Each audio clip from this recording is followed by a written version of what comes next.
আহ, হয়তো এই জন্যই ইংরেজি ডিকশনারিতে মিরাকল শব্দটা আছে।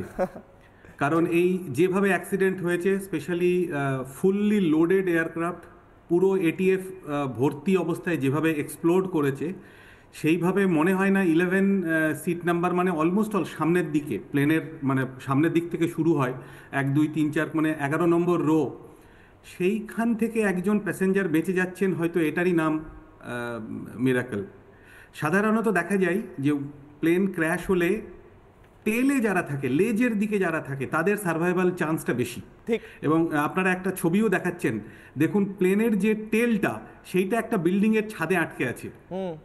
সাধারণত প্লেনের পেছন দিকটা কম ড্যামেজ হয়, কিন্তু এই ভদ্রলোকের যে সিট নাম্বার, তাতে বোঝা যাচ্ছে উনি সামনে বসেছিলেন।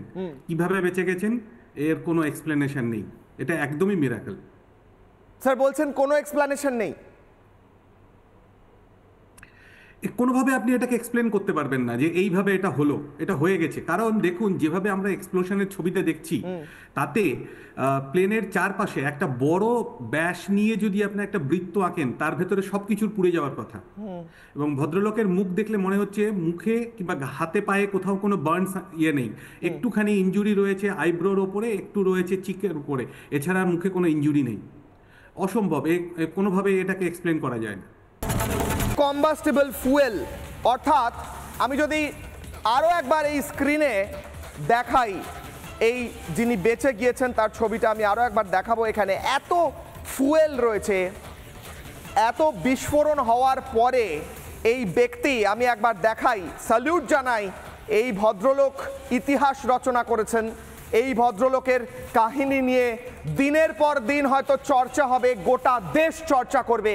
এই ভদ্রলোক সাদা জামা পরা, গায়ে রক্তের এদিক ওদিক ছিটে লেগে আছে, কিন্তু আমাদের দেখাতে হচ্ছে কারণ এটা সার্ভাইভাল স্টোরি, এটা বেঁচে থাকার গল্প। এই গল্প, এই কাহিনী, এই গাথা সারা জীবনের মতো রচিত থাকবে। তিনি ছিলেন ওই প্লেনের 11A নম্বর সিটে। 11A সিটটা মনে রাখুন, বোয়িং 787। দেখুন সিট নাম্বার 11A, বোর্ডিং 12টা 10।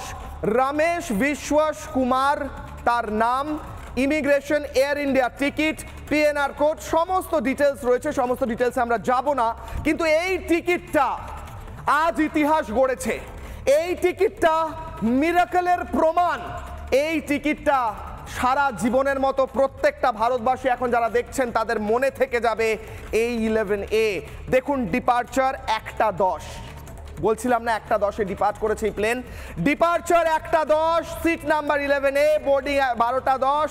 রমেশ বিশ্বাস কুমার তিনি বেঁচে রয়েছেন। যখন এই বিমান দুর্ঘটনা হলো, বিমানে বিস্ফোরণ হলো, 1,26,000 লিটার পেট্রোল শুদ্ধ বিমানটি বিস্ফোরণ হয়ে একেবারে কি বলবো, টুকরো টুকরো হয়ে গেল। বিমানের এদিক ওদিক টুকরো পড়ে রয়েছে। এই ভদ্রলোক 11A নম্বর সিট থেকে তিনি বাঁচলেন কি করে? আমি এই মিরাকেলের স্টোরি নিয়ে আমি যাব আমার এই মুহূর্তে যারা অতিথি রয়েছেন তাদের কাছে এবং প্রশ্ন করব, এবং তার সঙ্গে সঙ্গে ওই টেক অফের ভিডিও সেইটাও আমরা অ্যানালাইজ করার চেষ্টা করবো, এবং পরপর ব্রেকিং নিউজেও থাকবো, কারণ অনেক বড় বড় খবর উঠে আসছে। জবাব চায় বাংলা এই মুহূর্তে আজকের এই সবচেয়ে বড় খবরের সবচেয়ে বড় মিরাকেল, আশ্চর্য এই সার্ভাইভাল বা বেঁচে যাওয়া। আমার সঙ্গে রয়েছেন বিভাস রায়চৌধুরী, প্রাক্তন বায়ুসেনা কর্তা। আমার সঙ্গে রয়েছেন মলয় দত্ত, প্রাক্তন জেনারেল ম্যানেজার এটিসি। আমার সঙ্গে রয়েছেন তাপস অধিকারী, প্রাক্তন joint general manager air traffic control. আমি বিভাস রায়চৌধুরীকে দিয়ে শুরু করব, প্রাক্তন বায়ুসেনা কর্তা। স্যার, আজকে এই গোটা ঘটনার মধ্যে সবচেয়ে মানুষের মনে দাগ কেটে যাবে এই ভদ্রলোকের বেঁচে থাকা। বাংলায় আমরা বলি রাখে হরি মারে কে। 11A নম্বর সিটের এই ভদ্রলোক, তিনি বেঁচে গিয়েছেন, আমরা অত্যন্ত আনন্দিত, কিন্তু গোটা দেশের মানুষ জিজ্ঞেস করছে বাঁচলেন কি করে, কি করে সম্ভব? এটা তো মিরাকেল। গোটা প্লেনটা ব্লাস্ট হয়ে গেল, এই ভদ্রলোক কি করে ঝাঁপ মারলেন?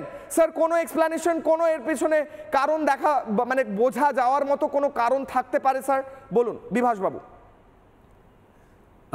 হয়তো এই জন্যই ইংরেজি ডিকশনারিতে মিরাকল শব্দটা আছে। কারণ এই যেভাবে অ্যাক্সিডেন্ট হয়েছে, স্পেশালি ফুললি লোডেড এয়ারক্রাফট, পুরো এটিএফ ভর্তি অবস্থায় যেভাবে এক্সপ্লোড করেছে, সেইভাবে মনে হয় না 11 সিট নাম্বার মানে অলমোস্ট অল সামনের দিকে প্লেনের, মানে সামনের দিক থেকে শুরু হয় 1 2 3 4 মানে 11 নম্বর রো, সেইখান থেকে একজন প্যাসেঞ্জার বেঁচে যাচ্ছেন, হয়তো এটারই নাম মিরাকল। সাধারণত দেখা যায় যে প্লেন ক্র্যাশ হলে টেলে যারা থাকে, লেজের দিকে যারা থাকে, তাদের সার্ভাইভাল চান্সটা বেশি। ঠিক। এবং আপনারা একটা ছবিও দেখাচ্ছেন, দেখুন প্লেনের যে টেলটা সেইটা একটা বিল্ডিংয়ের ছাদে আটকে আছে। সাধারণত প্লেনের পেছন দিকটা কম ড্যামেজ হয়, কিন্তু এই ভদ্রলোকের যে সিট নাম্বার তাতে বোঝা যাচ্ছে উনি সামনে বসেছিলেন। কিভাবে বেঁচে গেছেন এর কোনো এক্সপ্লেনেশন নেই, এটা একদমই মিরাকল। স্যার বলছেন কোনো এক্সপ্লানেশন নেই? কোনোভাবে আপনি এটাকে এক্সপ্লেন করতে পারবেন না যে এইভাবে এটা হলো, এটা হয়ে গেছে। কারণ দেখুন যেভাবে আমরা এক্সপ্লোশনের ছবিটা দেখছি, তাতে প্লেনের চারপাশে একটা বড় ব্যাস নিয়ে যদি আপনি একটা বৃত্ত আঁকেন, তার ভেতরে সব কিছুর পুড়ে যাওয়ার কথা। এবং ভদ্রলোকের মুখ দেখলে মনে হচ্ছে মুখে কিংবা হাতে পায়ে কোথাও কোনো বার্নস ইয়ে নেই, একটুখানি ইনজুরি রয়েছে আইব্রোর ওপরে, একটু রয়েছে চিকের উপরে, এছাড়া মুখে কোনো ইনজুরি নেই। অসম্ভব, কোনোভাবে এটাকে এক্সপ্লেন করা যায় না। নানা ধরনের কন্টেন্ট দেখার জন্য লাইক করুন, শেয়ার করুন আমাদের ফেসবুক পেজ, সাবস্ক্রাইব করুন আমাদের ইউটিউব চ্যানেল। পাশাপাশি অন্যান্য ব্রেকিং নিউজের জন্য অবশ্যই চোখ রাখুন রিপাবলিক বাংলায়।